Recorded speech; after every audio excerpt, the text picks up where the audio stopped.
Like, does this one diagnosis, this one doctor's appointment, just rip those dreams in half? Like, are they done?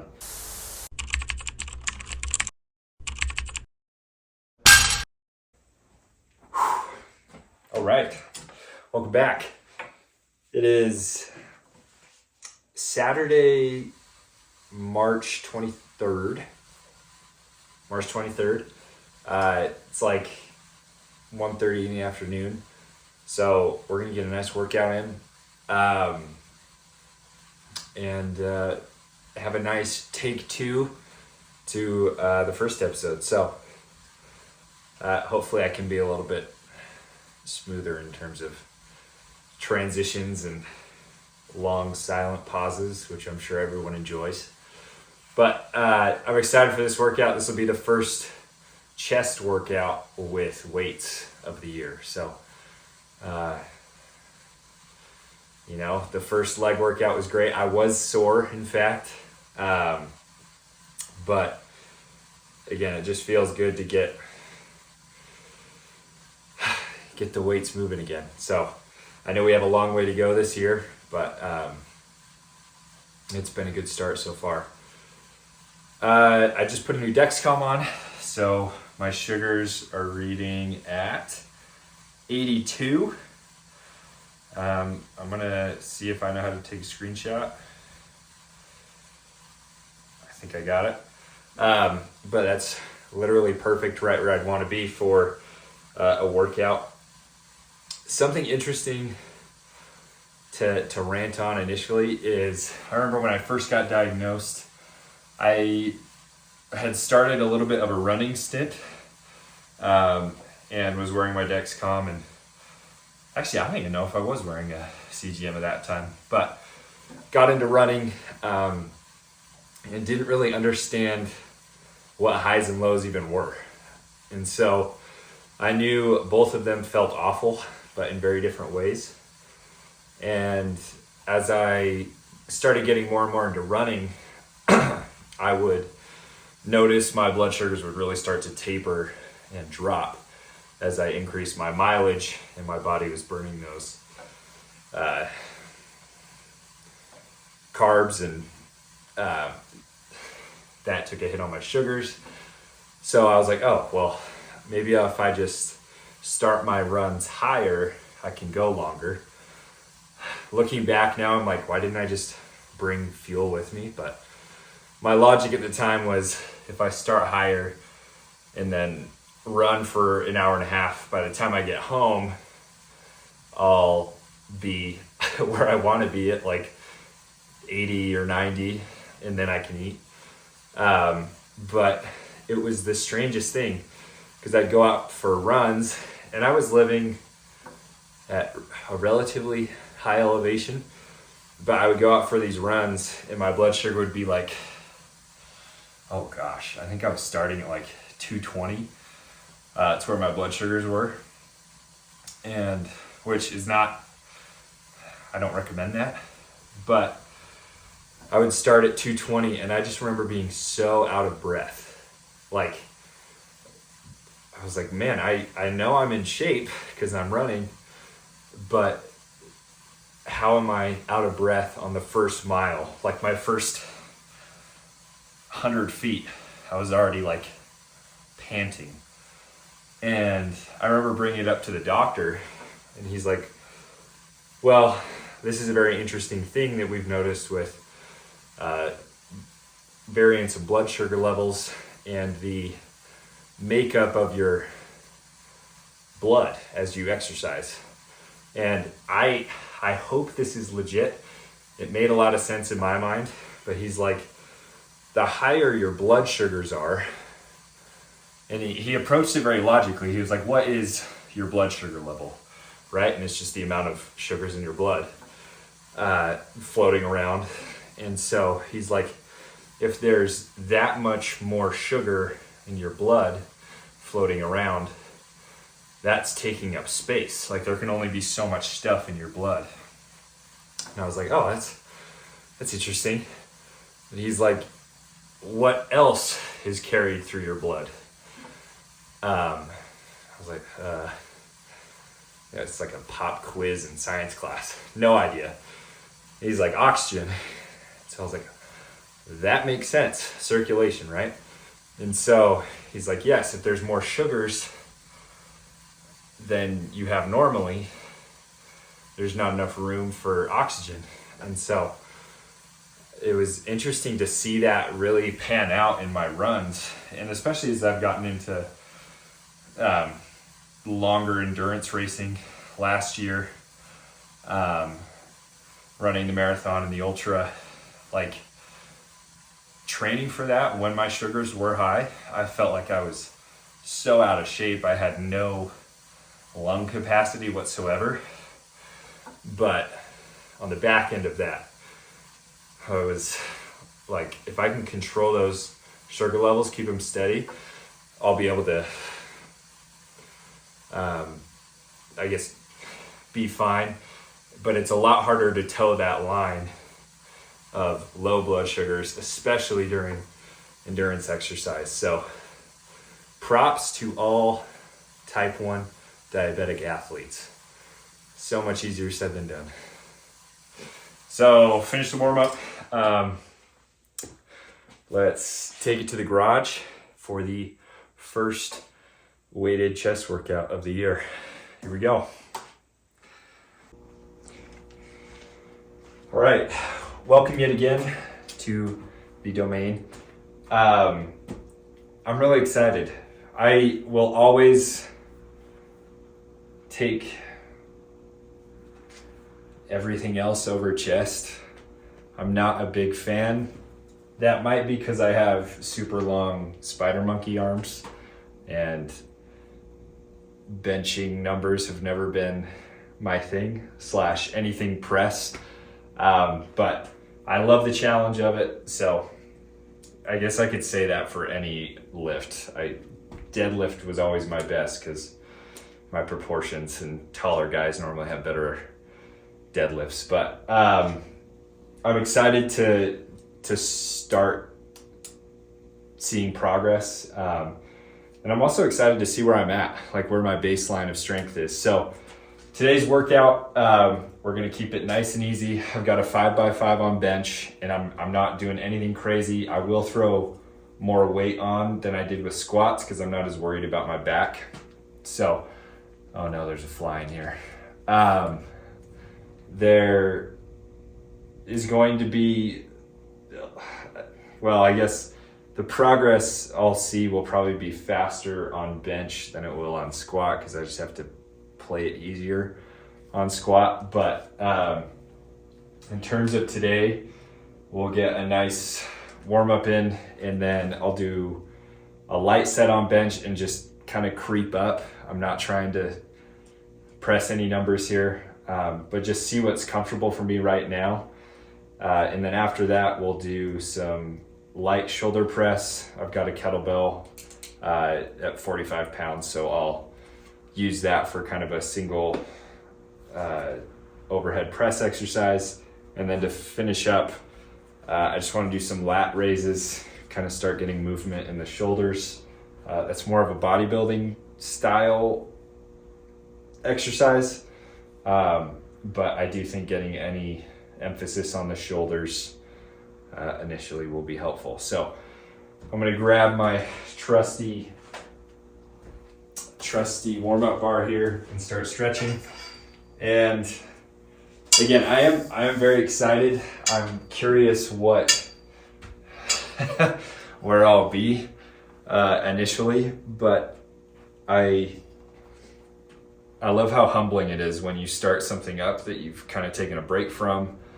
Because like I talked about in the last episode, like it goes away so fast, whether that's strength or being in shape, it really does fade away. And so I'm excited to see where I'm at. Granted, my kid is a chunk, so maybe I'm not as weak as I think because I've been picking him up all the time. But again, he's not close to the weights I used to put up. So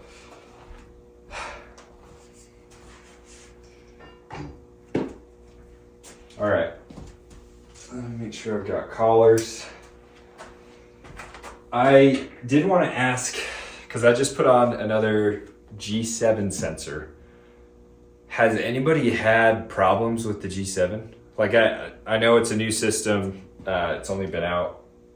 Actually, it's probably been out for a while now, but I don't think I've had one G7 sensor in the past 7 or 8 that's made it to its full life span, that 11 days. So as much as I love Dexcom, I love having them. CGMs are great. And their customer service has been great. I just fill in my little report saying this is the date the issue occurred. Here's some of the information on the sensor. And then they shoot me an email, and within a few days I have another one, which is nice because then I'm not paying and I'm getting kind of twice as long. But I do wish they made it their full term. But anyway, I wanted to see if anyone else was having those issues, because it's weird how consistent it is. It's like 7 or 8 days and then it clocks. It's like sensor failed. I'll notice the readings will be super off. So frustrating, yes. We get free ones, yes. I do wish they made it to the full term. But anyway, let's get benching. Figured I'd start off with just the bar and then move up from there. We'll see how we're feeling. I'm assuming I can start 95-pound range, maybe. So I'll bring over some 25s. One day I need to give a full tour of the garage, but that might be a little dangerous. All right, so let's start with just the bar.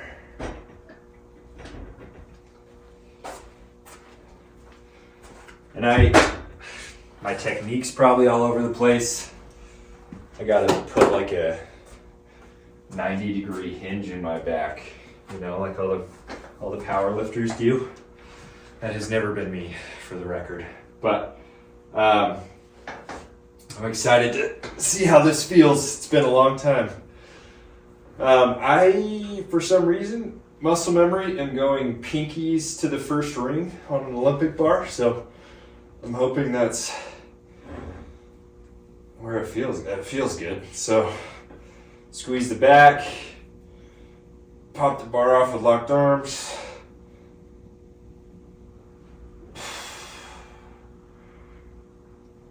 Oh man, I'm in trouble.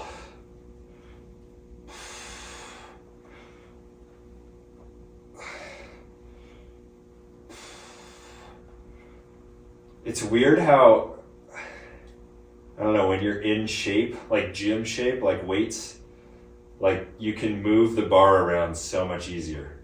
And yeah, it's 45 pounds, but I feel like you can just, like as you're warming up, it just feels light, like you can control it.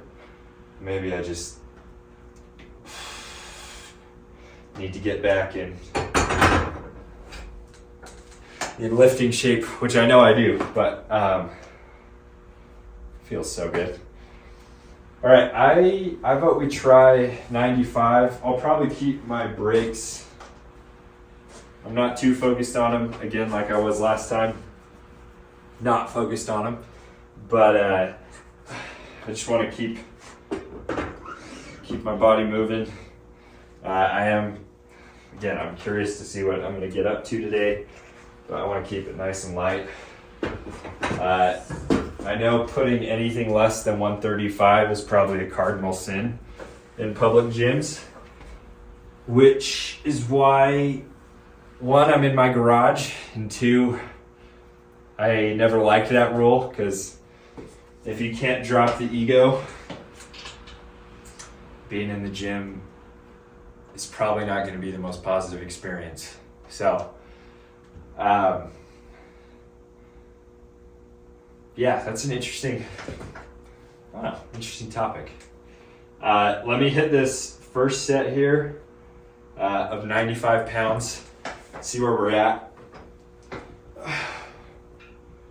And I know not safe throwing collars on, but well, actually, if I'm benching by myself, it's probably safer because then I can tilt the weight in case I can't get it up. But if I can't get 95 up, I'm in more problems than just that.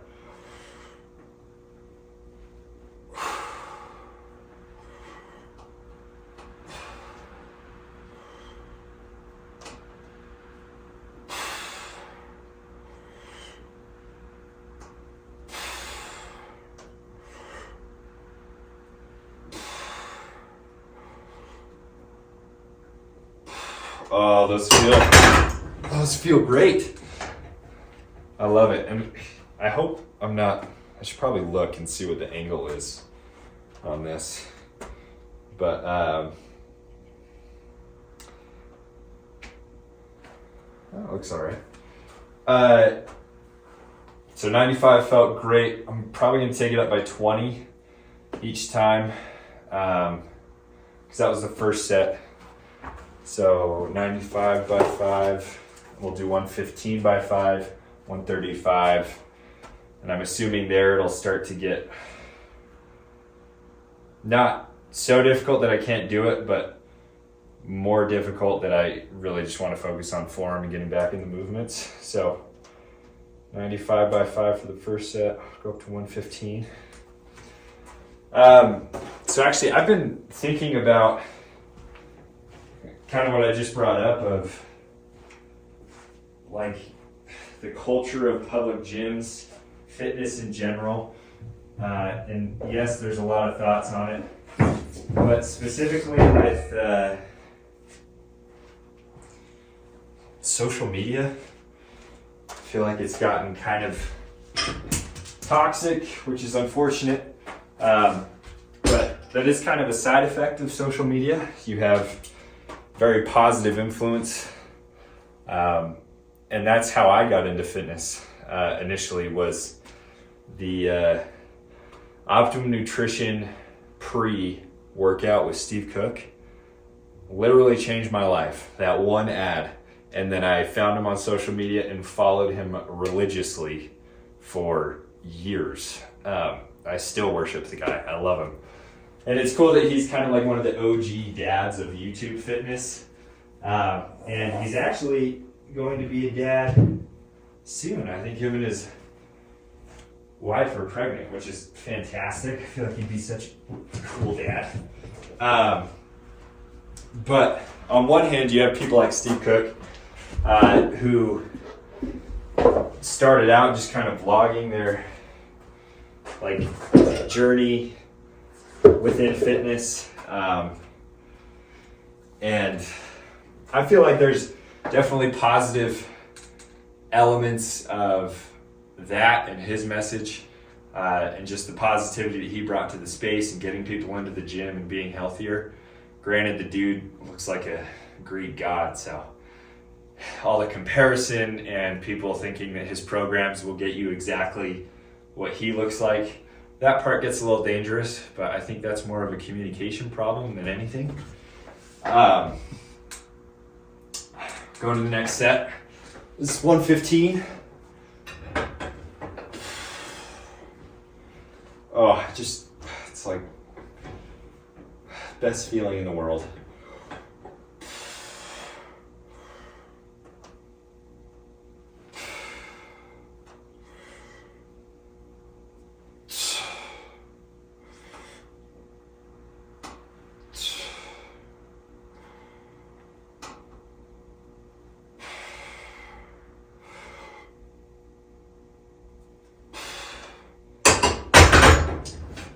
I definitely like controlling the weight, going slow on the way down, a little pause at the bottom, and then a little more force on the way up, and going a little quicker. I realized that is 95. I'm an idiot. I didn't even put more weight on. I was like, yeah, that feels great. Oh, all right. We'll have to do another set of 115.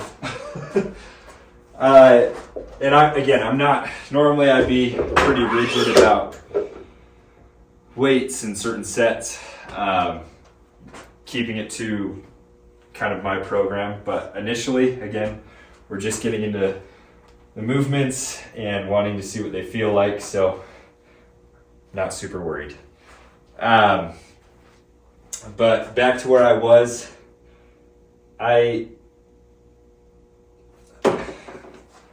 always try and look for the silver lining in all this, because I do think fitness culture, specifically online, can be a little bit difficult because health is such an important part of our lives, and it means a lot to me. I can't speak for everyone, but I think we all understand that health is important.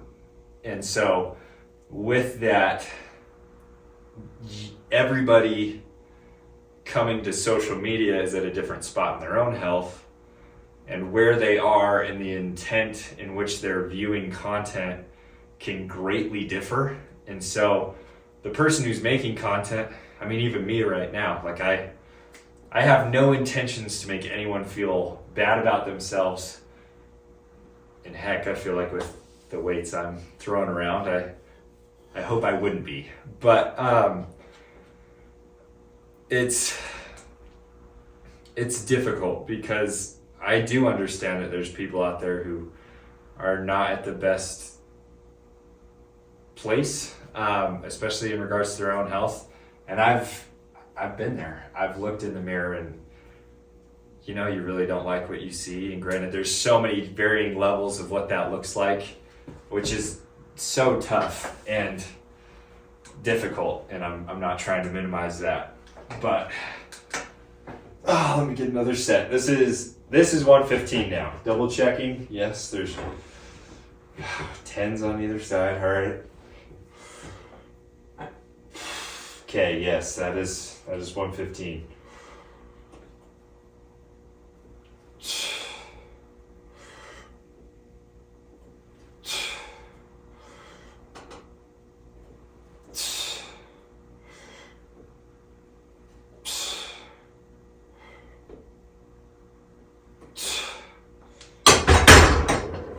Nice. Felt good. So we'll go up another 10. I think they're still feeling pretty smooth. So back to kind of that difficult fitness culture. I do think the problem isn't social media. That's definitely controversial. Social media as a whole, I think individual content creators and the way that they deliver content, that there's probably some things we could pick apart there. And even in my own, I accept that. But I think I'm coming at it as I'm a type 1 diabetic. I've had dreams, like I referred to Steve Cook earlier. Like I've had dreams of being that tied into a space and a community, and specifically in the fitness industry that's so important. And I think there's so much passion behind it, and so many different ways you can be passionate about it, that it's such an intriguing space. And there are so many tight-knit communities within it that I wanted nothing more than to be a part of that. And now, having been diagnosed with type 1 for 5 years, almost, like the type 1 community in fitness, that's even more niche, and that's even more personal to me now, but also everyone else. Like I remember when I first got diagnosed, I was like, man, will those dreams that I have of being really fit and being able to accomplish the things that I want to, are those just ruined? Like, does this one diagnosis, this one doctor's appointment just rip those dreams in half? Like, are they done? And I know how tough that can be, because you really have to take a step back and say, like, is my body even capable of the things that it once was or ever was? And I just didn't know. And that can be very tough. And so let me hit the set. This is 135. Let's see how 5 reps feels.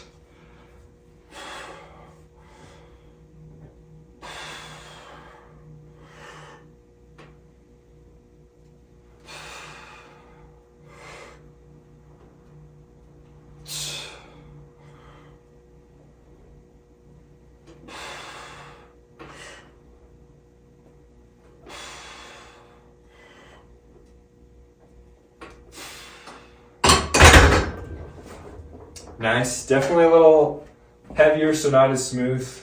That's crazy. So I could probably go up by 5 and maybe keep it there for the last 2 sets. And I'm not counting my second set of 95 that I mistakenly did as a set. I'm not getting worn out here, so I'm gonna say we had a set at 95 for 5, 115 for 5, 135 for 5. And let's do 145 for the next 2 sets. That should be pretty good to get back into things. And really quick before I get back on my high horse, I do have a tough time with this because where are my 5s? Oh, it might be inside. 1 second.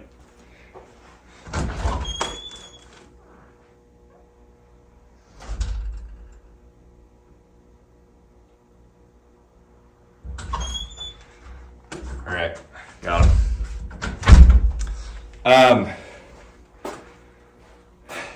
I always have a hard time with this, and it's honestly an exercise in patience for me not to put more weight on. I do want to go slow. I do want to make sure I'm getting the movements back.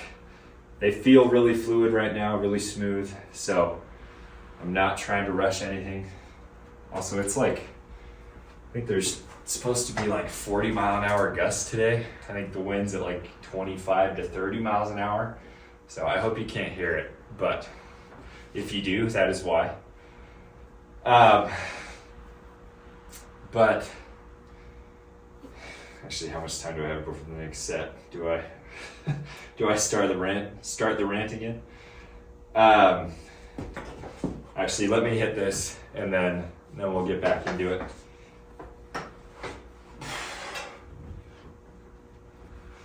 All right, 145.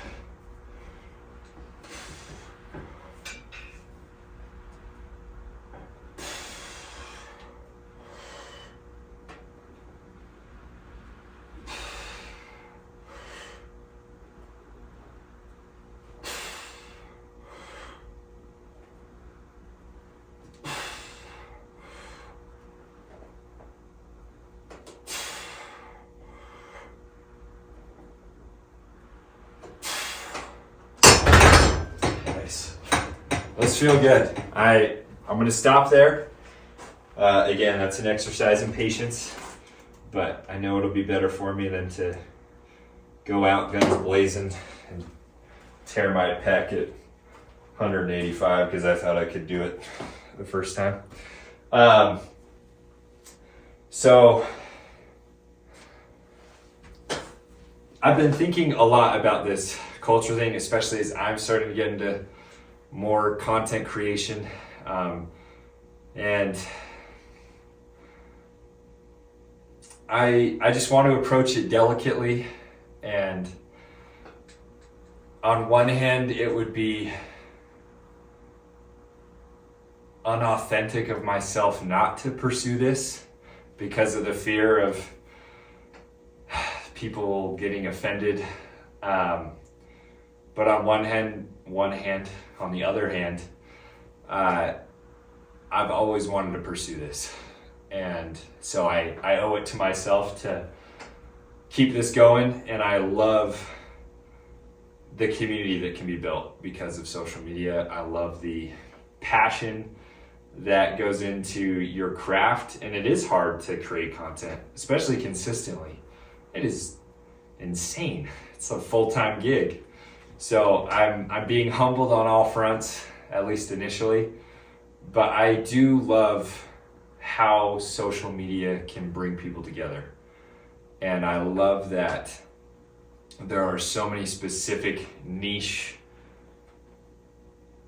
groups and markets and hobbies that can come together because of social media and the ideas that I feel like have been generated because of it. So I feel like in the past, you really had to find, before social, I love how I'm counting like 2011, 12 Facebook groups as like pre-social. I feel like social now and social then was a very different thing. So even before like Facebook groups, you had to look for it in your community. I don't even know how you found stuff back then, like the newspaper, yellow pages. I don't even know. You would just talk to people and find out who had like-minded interests. Whereas now you can just hop on social and type in what you're looking for, and you have thousands of pieces of content, thousands of different creators. And you can really kind of bond you with these different niches, which is so amazing and so incredible. And I've loved the Type 1 community so far. I love the fitness space, as long as it's approached healthily, pun intended.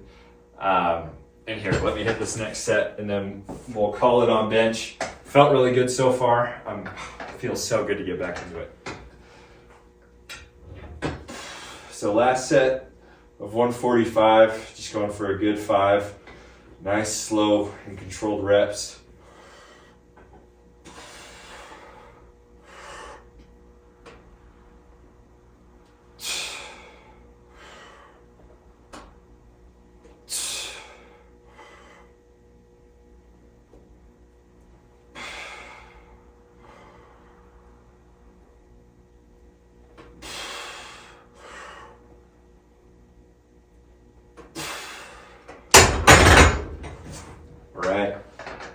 Call that a wrap.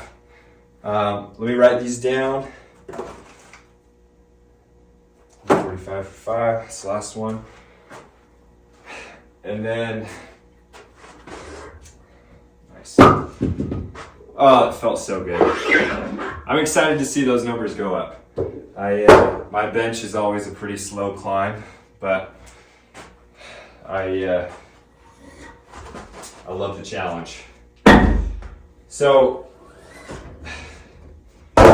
one thing I wanted to disclose on this social media front is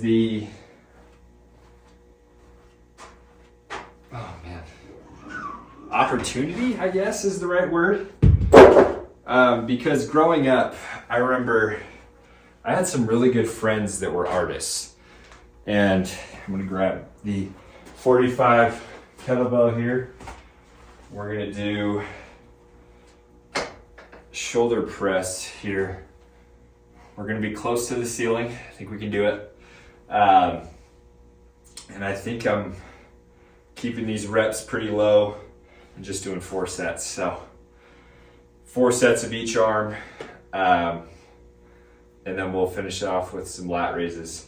And I'll probably cut the footage before the lat raises. I don't want to be talking at you all for too long. But back to my friends who were artists growing up. And I remember thinking like, dang, these people are so talented. Like you just have an eye for it, and the ability that someone has to take an image that they've just imagined in their brain or seen somewhere else, and the ability to put that on paper through whatever medium, paint or drawing, and just like your style brought into that and how you shade. Like it was just, I remember being blown away by it. And then after being so impressed, all these years with these friends that were so talented at art, to not have them have a real like medium for them to pursue that was really kind of frustrating. And that was for me. I can only imagine how frustrating it was for them. Let me hit the first set here of kettlebell press. And again, this is 45 pounds. We're just gonna keep it nice and easy. Probably keeping this at 5 reps. You hear my shoulder cracking.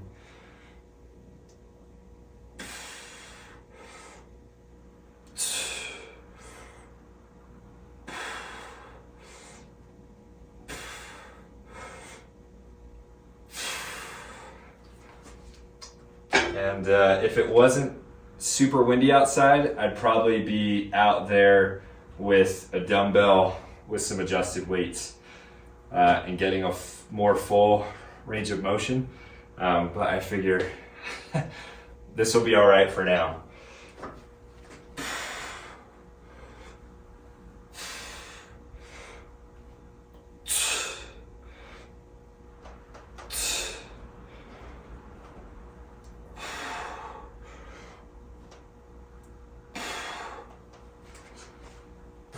Aren't as comfortable with an Apple Watch. Okay, those felt good. So, seeing my friends kind of struggle, and I think especially because when I look at growing up in school, and this is here in the States, but growing up in school, you have the athletes, and they have a very clear path. If that sport is something they really want to pursue, because you have rec leagues growing up, and then you have club, and then you have school with club, and if you're that involved in a sport where you're doing your school team and then club team the other months, after that you're looking to get drafted to a college, and then after that the pros. It seems like a very clear trajectory.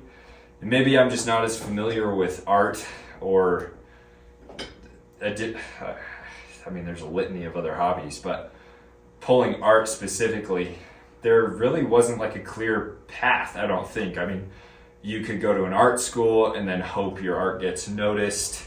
And I feel like your name and your brand is what drives art. Whereas with sports, it's like, yes, your brand and your skills and your ability to perform mixed with talent and hard work, but then you get drafted to this team and you have a very specific role and function on this team. Whereas as an artist, you're you, and art is in the eye of the beholder, right? And so you have this dilemma of, how do I bring value to people through my art from high school? Like, how do I get myself to where I know I can be, or I'm like imagining where I can be? Like, how did the other artists do it, right? How did they get to make a name for themselves? And I feel like that's where social media has really come in. Like, the ability that an artist now has, even in high school, to film them time lapse of, here's my sketch, here's me bringing it to life, and here's me displaying it in an art gallery. Like, all of that, scrolling through reels or wherever, and you see that and you're drawn to that piece of artwork, and then you follow the artist and they gain a following and then they get paid. Like, now the starving artist, I feel like if art is really your thing and you're good at making content, like, that is now a very viable path. And so I love that social media has brought that culture to art. And it is still difficult. It's still difficult for anyone to make it on social. I don't want to discredit that as well, but I love that that's now a more visible option, that there's a clearer path. And I think that's what was missing before. And I'm sure a lot of people still don't know that social is a viable option, which hopefully they will. But anyway, let's do another set on the kettlebell press.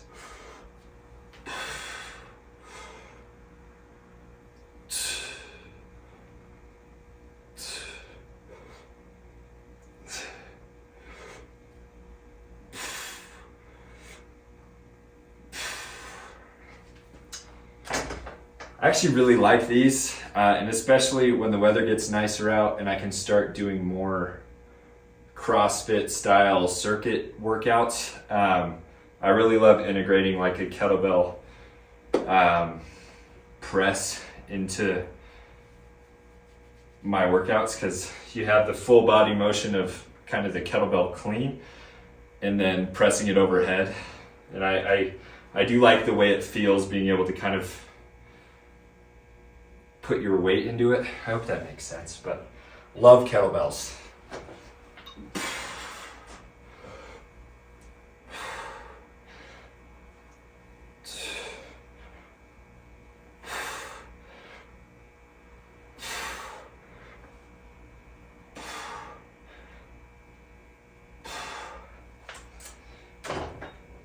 All right, another set down.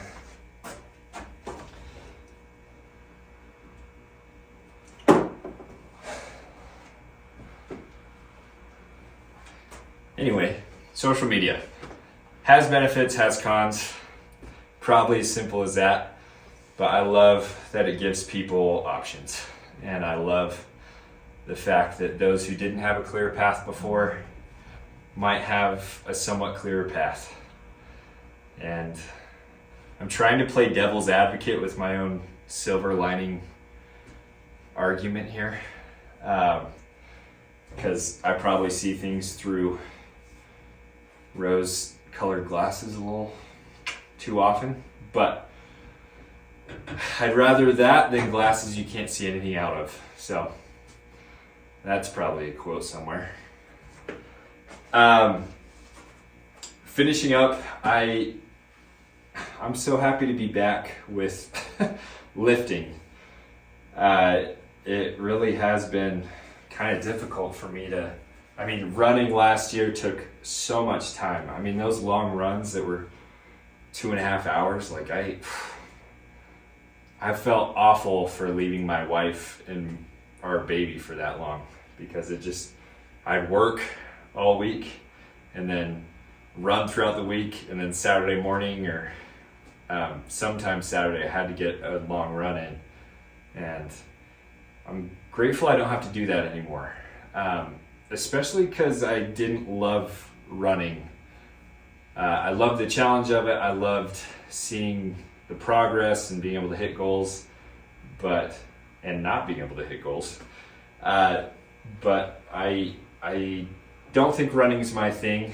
It will probably always be a part of my fitness, but I don't think it's my go-to.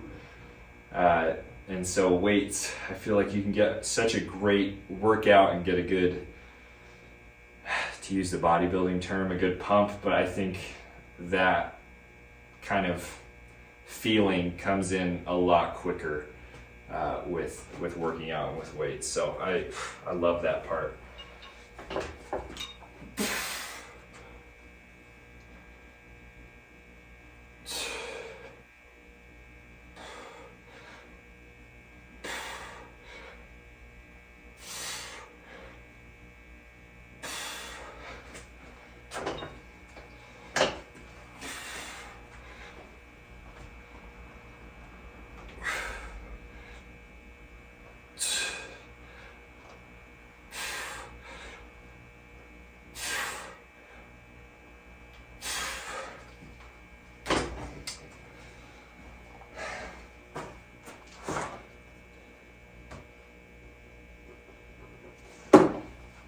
I do get a little ahead of myself. I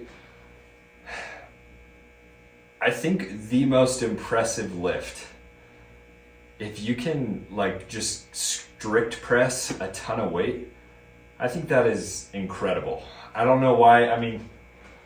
you have people that are built for squats, and not that anything, again, I'm not trying to discredit any hard work. Squatting a ton of weight, deadlifting a ton of weight, benching a ton of weight, power clean, snatch, anything a ton of weight is impressive. I don't care who you are. I do think there are some genetic advantages to your body proportions that will make you a better squatter, better bencher, whatever. But like, if you can just strict press a ton of weight, I feel like that's so impressive. Because I don't know what genetic advantage like helps with strict press. Like, just the ability to muscle weight above your head without throwing your legs into it. Like, I feel like that's just pure brute strength, which is always admirable, but is not the most important thing in the world. And maybe that's a good note to wrap up on. Let me finish this last set, and then as I'm getting stuff ready for lat raises to close it out, I'll wrap up with a quick little story.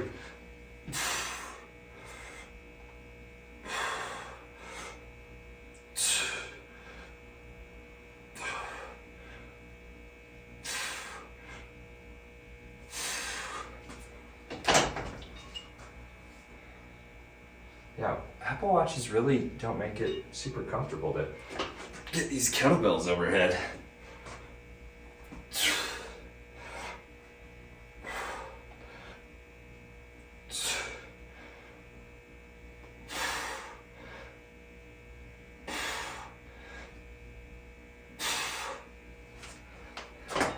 Nice. Okay, so in high school, wow. The perfect start to any story, right? In high school.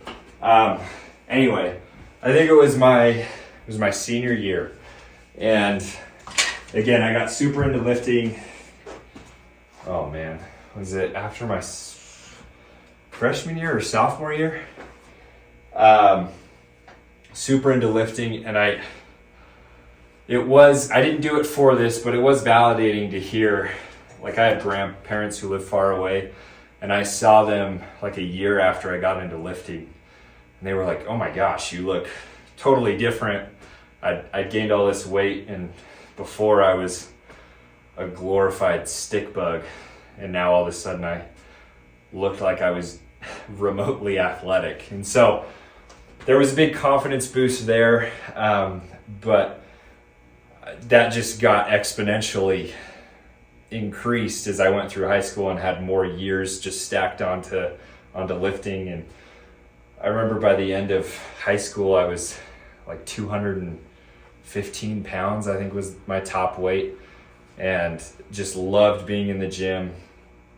And I met with one of my mentors as I was preparing to graduate and move on with my life.